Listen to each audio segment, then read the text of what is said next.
Capítulo 30.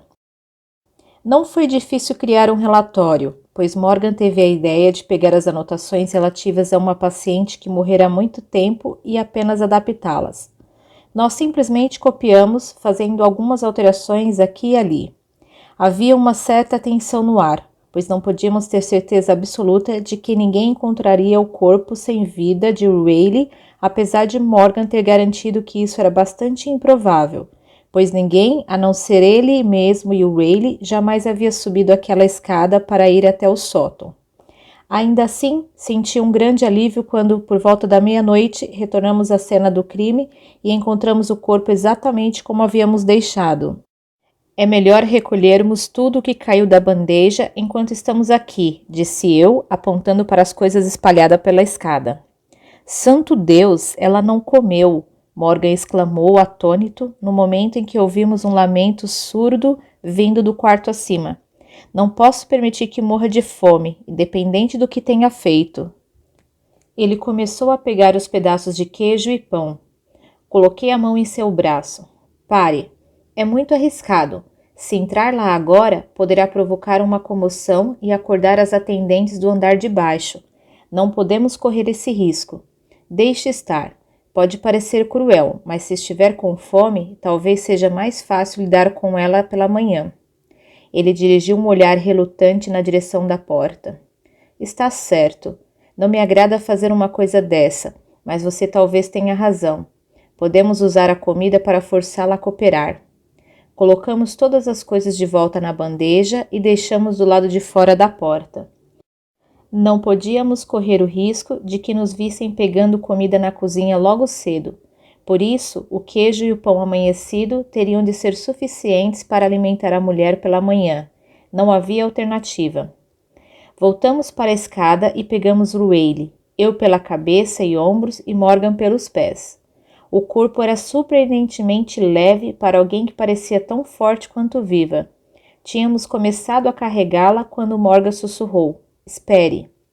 Fez sinal para que eu a colocasse no chão e subiu a escada. Voltou um segundo depois, trazendo a argola com as chaves. Seria estranho se as chaves não estivessem em seu cinto.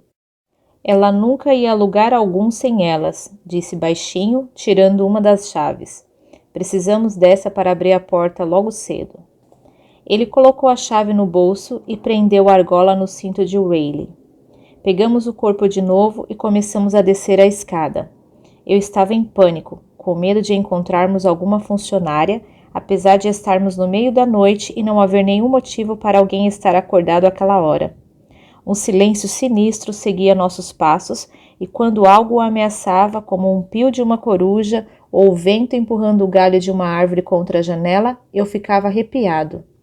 Não encontramos ninguém ao longo do caminho e acabamos chegando ao pé da escada principal, onde pousamos o corpo de Rayleigh arrumando-o em uma posição condizente com a queda.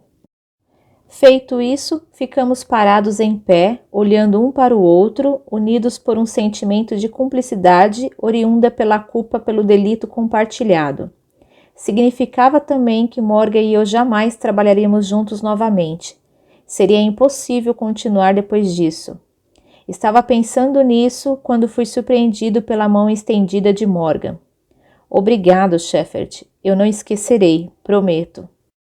Limitei-me a um aceno de cabeça. O homem forte, o salvador. Concluído o aperto de mão, antes de nos separarmos, combinamos que nos encontraríamos às 5 da manhã para colocá-la na camisa de força.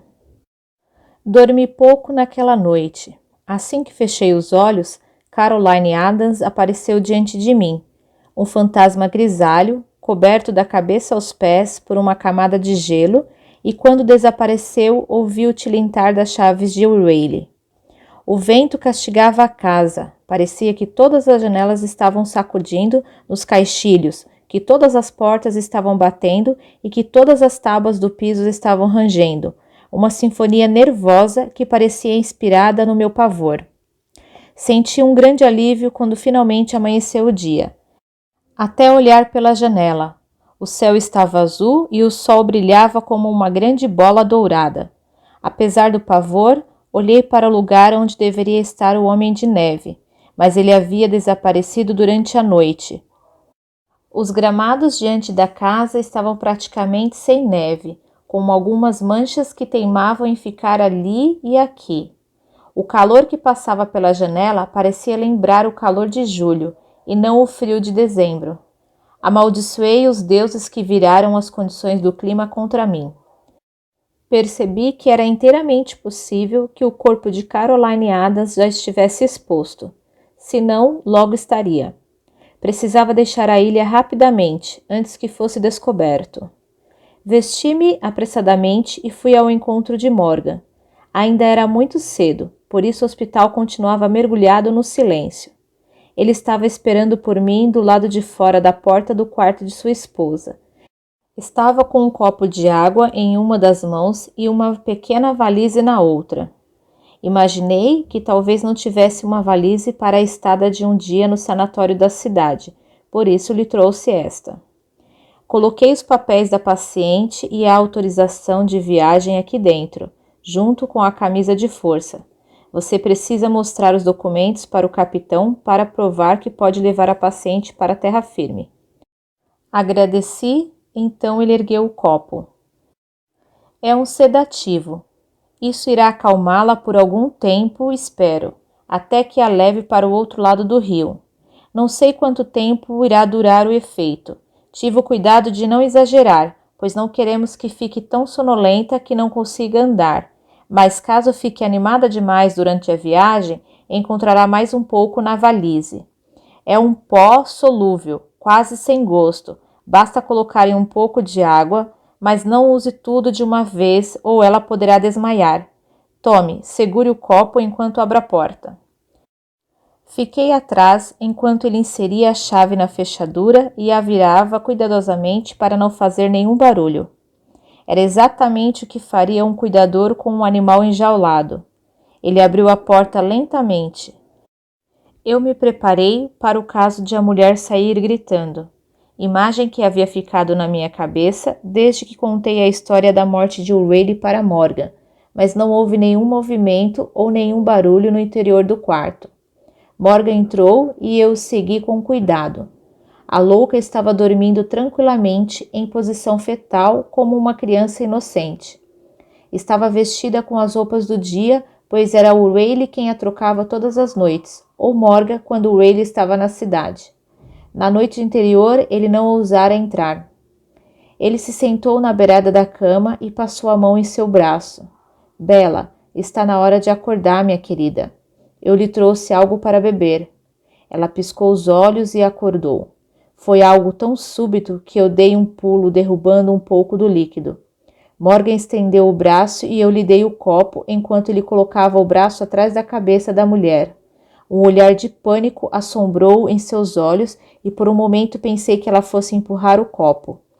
Em vez disso, porém, ela inclinou a cabeça e sorveu a água avidamente.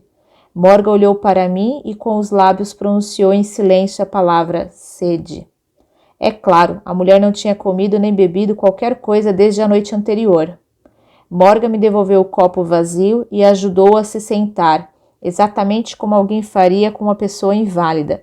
Vendo-a tratá-la com tanta ternura, em contraste com a maneira como tratava as pacientes da sala de terapia, entendi que era assim que ele a via, como alguém doente, não como uma louca. Pegue a comida, ele disse. Fui pegar a bandeja onde a tínhamos deixado na noite anterior e coloquei-a sobre a mesa. A mulher agarrou o pedaço de pão imediatamente, arrancando pedaços com os dentes. Ela devorou o pão e o queijo em poucos minutos e depois olhou em volta freneticamente como se quisesse mais. Morgan colocou as mãos nos ombros dela, acalmando-a com sons carinhosos. Ela sorriu e pareceu mais calma. Podia ver que o remédio estava fazendo efeito. Olhe na valise, Morgan disse para mim com a voz baixa e calma. Saí e abri a valise. Encontrei uma camisa de força, junto com os relatórios da paciente e a autorização de viagem. Também vi o saquinho de papel, que imaginei ser o sedativo em pó. Peguei a camisa de força e fechei a valise. Tive o cuidado de levar a camisa de força escondida atrás de mim ao voltar para dentro do quarto. Morgan estava falando suavemente com a esposa. Ela estava olhando para ele e não prestou atenção em mim. Agora! Morgan gritou subitamente e eu abri a camisa de força diante dela. Ele agarrou o braço direito da mulher, que estava mais perto dele, e o estendeu em direção a mim. A mulher tentou lutar, mas agarrei seu pulso e coloquei a manga da camisa de força em seu braço. Era evidente que estava com um pouco de sono, sem forças para resistir, e quando levantou o braço esquerdo para me atacar, coloquei a outra manga. Em poucos segundos, Morgan estava prendendo as fivelas. Antes que pudesse entender o que estava acontecendo, ela já estava presa. Ela começou então a chutar e a gemer. Deixe-nos a sós por um momento, falou Morgan. Ele fechou a cara diante do meu ar de perplexidade. Por favor, meu bom homem, eu gostaria de me despedir. Saí e fechei a porta suavemente. Entre os gritos da mulher, pude perceber que Morgan estava murmurando alguma coisa para ela. O barulho finalmente diminuiu e alguns minutos depois a porta se abriu. Morgan me disse para entrar. A mulher estava sentada em uma poltrona ao lado da cama. Morgan foi até o armário que ficava no canto da sala, abriu e tirou um casaco feminino.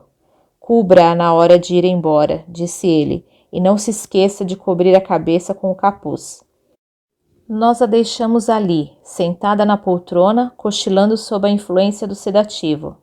Morgan consultou o relógio enquanto descíamos a escada rapidamente.